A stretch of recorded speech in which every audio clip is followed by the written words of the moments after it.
मुलांना त्यांना तुझी स्वागत आहे। आज माझी मम्मी कोणती स्पेशल रेसिपी करते ते बघूया। मम्मी तू आज कोणती रेसिपी करते? आज मी वडापाव बनवणार आहे। तर त्यासाठी काय काय लागतंय ते बघूया। बेसन घेतलंय। बेसन जसे तुम्ही वडे करताल त्यानुसार एक चम्मच पकडा।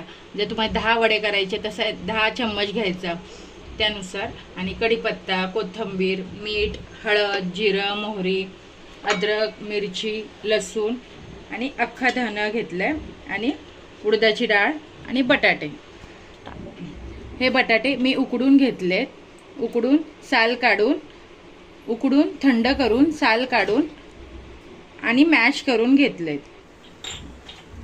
आता आपल्याला पहिलं मिक्सरचं भांडं घ्यायचंय। त्यामध्ये हे लसूण अख्खी लसणाची पाकळी आहे, जरा लसूण जास्तच घ्यायचा म्हणजे वडापावला टेस्ट छान येते। आणि तुम्हाला जितकी मिरची तिखट हवं आहे तेवढी मिरची घ्यायची। जरा ही मिरची जरा जास्त तिखट नाही आहे त्यामुळे मी थोड्या जास्त घेतल्या। आणि अद्रक 2 इंच अद्रक आहे। अद्रक, मिरची, लसूण ह्याची पेस्ट करायची आणि हे थोडं जास्तच घ्यायचं त्यामुळे आपल्या वडापावला छान टेस्ट येते। आता आपण आधी वाटण करून घेऊ। आता आपलं वाटण रेडी झालेलं आहे। हे मिरची, लसूण, अद्रक। आता मी कढई ठेवली, 1 चम्मच तेल टाकलंय। त्यामध्ये आपल्याला पहिलं मोहरी टाकायची। मोहरी जरा जास्त 2 चम्मच टाकायची। मोहरी वडापाव मध्ये मोहरी जरा दिसली पाहिजे आणि ती छान फुलून द्यायची, तडतडून आवाज आला पाहिजे, मग आपल्या वडापावला चांगली टेस्ट येते। आणि ही वडापावची रेसिपी मी माझ्या मावशीची हे करते। मी पहिला वडापावचा बिझनेस करत होती त्यावेळेस माझ्या मावशीने मला सांगितलेली, तिचा पुण्याला वडापावचा बिझनेस आहे, ती तिथे याच पद्धतीत वडापाव बनवते। तिचं खूप मोठं शॉप आहे पुण्याला। खूप टेस्टी होतो हा वडापाव। या पद्धतीत तुम्ही करून बघा।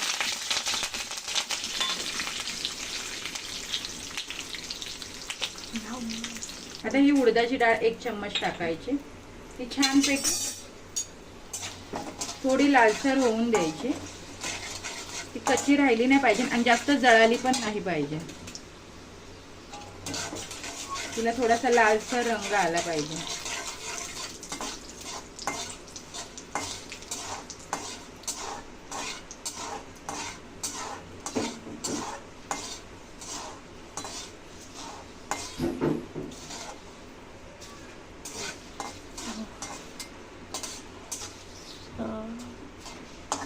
थोडीशी भाजली आहे। हे अख्खा धना टाकायचा।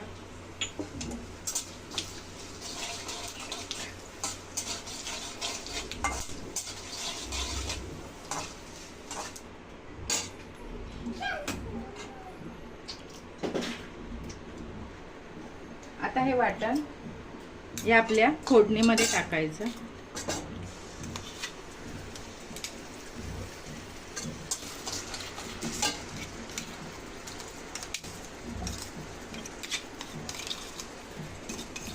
हे जास्त टाकलं ना की आपल्या वडापावला खूप छान टेस्ट येते। लसूण, अद्रक, मिरची तुम्हाला जितकं तिखट हवं आहे, तुमची लहान मुलं खाणार असेल त्या पद्धतीत तुम्ही मिरची टाकायची।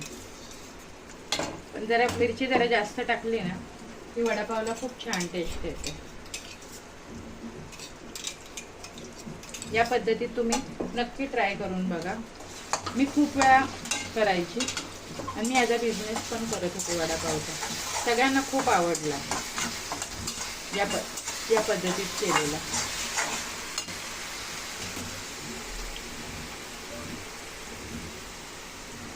आणि 1 चम्मच हळद टाकूया आणि हे चांगलं फ्राय करायचं। ही मिरची, लसूण, अद्रक हे आपलं चांगलं फ्राय झालं पाहिजे, म्हणजे कच्चं राहिलं नाही पाहिजे। सोबत मीठही टाकूया आपण।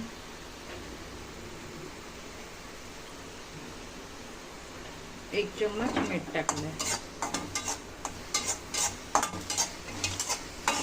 फोडणी आपली छान बसली ना की वडापावला खूप छान टेस्ट येते।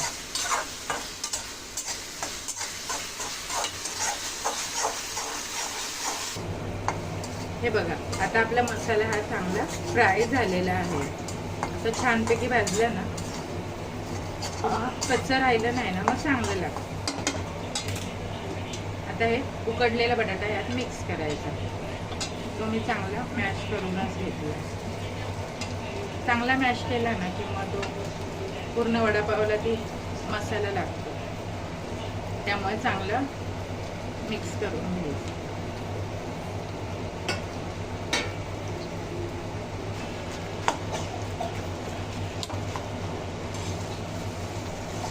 बघ असं मिक्स करायचं चांगलं. या पद्धतीत नक्की तुम्ही एकदा तरी ट्राय करा. खूप छान होते टेस्ट, खूप मस्तच लागते. मला आमच्या घरातले सारखे बनवायला होतात. प्रणव तर सारखा त्याला खूप आवडते वडापाव, त्यामुळे हा मला नेहमी बनवायला सांगतो.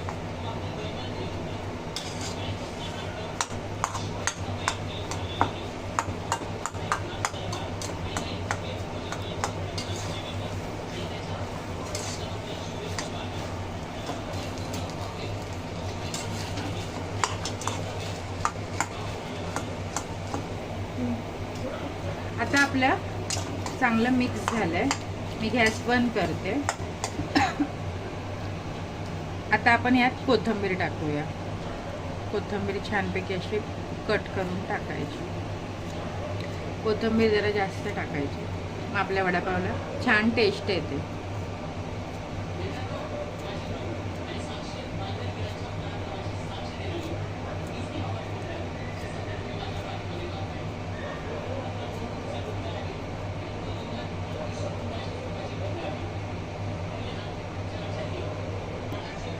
हां, आता कोथिंबीर छानपैकी मी मिक्स केली. आता भाजी मी थंड करायला ठेवते. हां, आता आपण हिरवी चटणी बनवूया.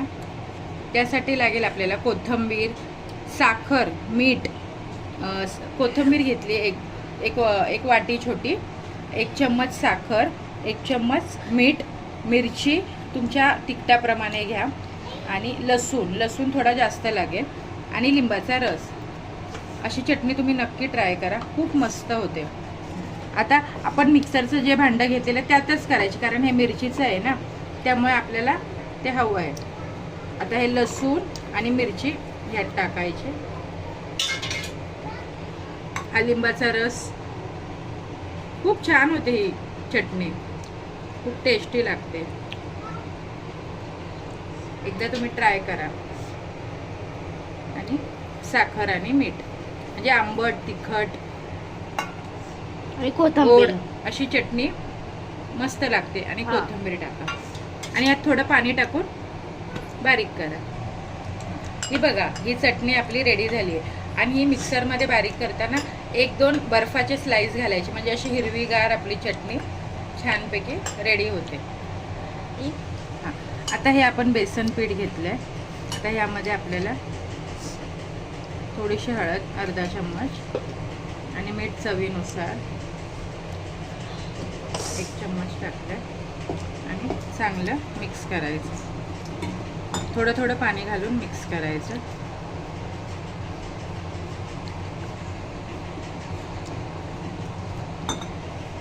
थोडंसं घट्टच ठेवायचं, म्हणजे छानपैकी, एकदम पातळ नाही करायचं.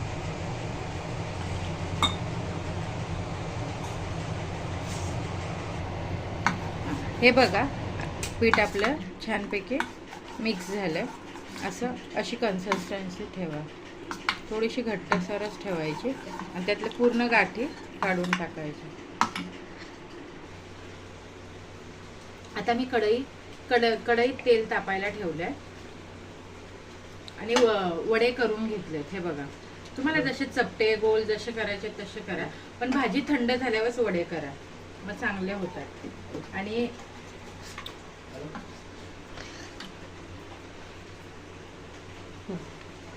हे बघा, या पिठामध्ये आता आपण एकदम थोडंसं चिमूटभर सोडा घालणार आहे. असं चांगला मिक्स करून घ्यायचा. आता तेल पण आपलं छानपैकी तापलं आहे. सोडा मिक्स केला की लगेच वडे टाकायला घ्यायचे. बघू शकता पीठ तुम्ही कशा पद्धतीत आहे. जास्त पण पातळ नाही करायचं. तुम्हाला हाताने पाहिजे तर हाताने टाका, चम्मचने पाहिजे तर चम्मचने टाका, पण मी हातानेच टाकते.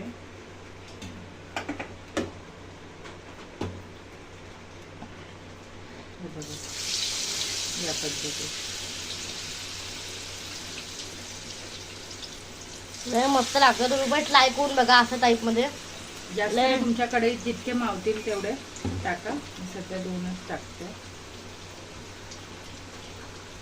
हे बघा अशा पद्धतीत छानपैकी थोडे बाहेर थोडे पिवळेच मिळतात, आपण घरी करतोय ना त्यामुळे जरा छानपैकी लालसर कलर आला ना ते छान. आता आपण आपले वडे काढूया. इथले चांगलं तेल निथळून घ्यायचं.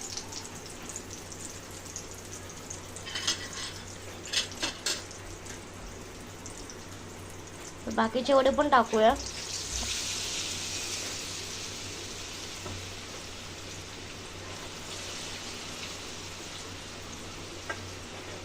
जितके तुम्हाला शक्य होतील तितके टाका.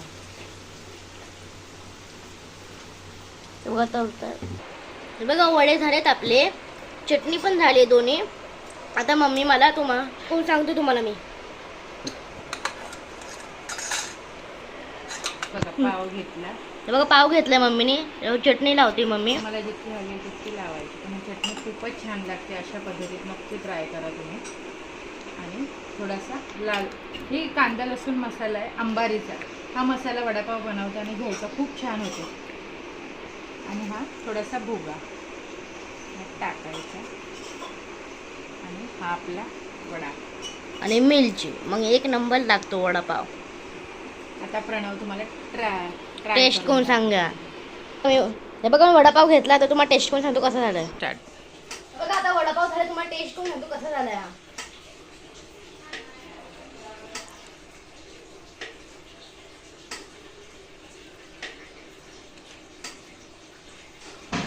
तुम्ही ट्राय करून बघा. लाईक करा, शेअर करा, कमेंट करा, सबस्क्राईब करा.